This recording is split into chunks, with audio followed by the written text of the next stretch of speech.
আসসালামু আলাইকুম guys, welcome back to my our new video. বেগুন টমেটো দিয়ে ডিম ভুনা। চলুন তাহলে আর কথা না বাড়িয়ে শুরু করা যাক। আজকে ডিম ভুনা করার জন্য আমি 6টা ডিম নিয়ে নিয়েছি। এই ডিমগুলোকে সিদ্ধ করে নিয়েছি।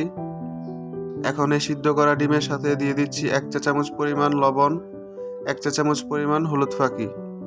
এগুলো দিয়ে ভালোভাবে ডিমটাকে মাখিয়ে নিচ্ছি। এবার একটা গরম কড়াইয়ে পরিমাণ মতন তেল ঢেলে দিচ্ছি ডিমগুলোকে ভাজার জন্য। এখন ডিমগুলো দিয়ে দিব। ডিমগুলো আমি বেশি ভাজবো না, বেশি ভাজলে ডিমগুলো পুড়ে যাবে। এবার ডিমটাকে উঠিয়ে নিচ্ছি।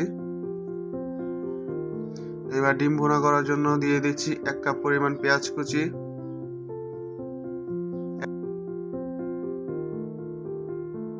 1 কাপ পরিমাণ বেগুন,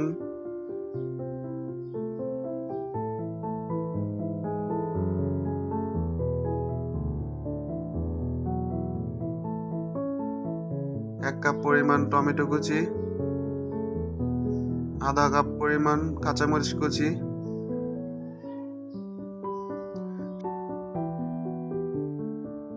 সাথে দিয়ে দিচ্ছি আদা রসুন বাটা 2 চা চামচ পরিমাণ, হলুদ ফাঁকি 1 চা চামচ পরিমাণ, মরিচ ফাঁকি 1 চা চামচ পরিমাণ,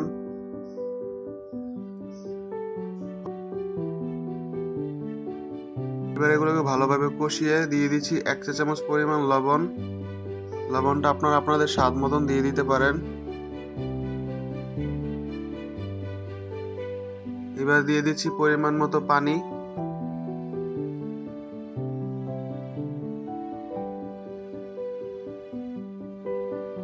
এবার ডিমটাকে দিয়ে দিচ্ছি। ডিমটা দেওয়া হয়ে গেলে একটা সরা দিয়ে ঢেকে দিব রান্নাটা হওয়ার আগ পর্যন্ত। রান্নাটা হয়ে আসলে এখানে দিয়ে দিব পরিমাণ মতন ধনেপাতা কুচি। এই ধনেপাতা কুচিটা দেওয়ার কারণে তরকারিটার স্বাদ আরো বেড়ে যাবে। ভিডিওটি ভালো লাগলে লাইক, কমেন্ট, শেয়ার করবেন এবং পাশে থাকার জন্য সাবস্ক্রাইব করবেন। ধন্যবাদ সবাইকে।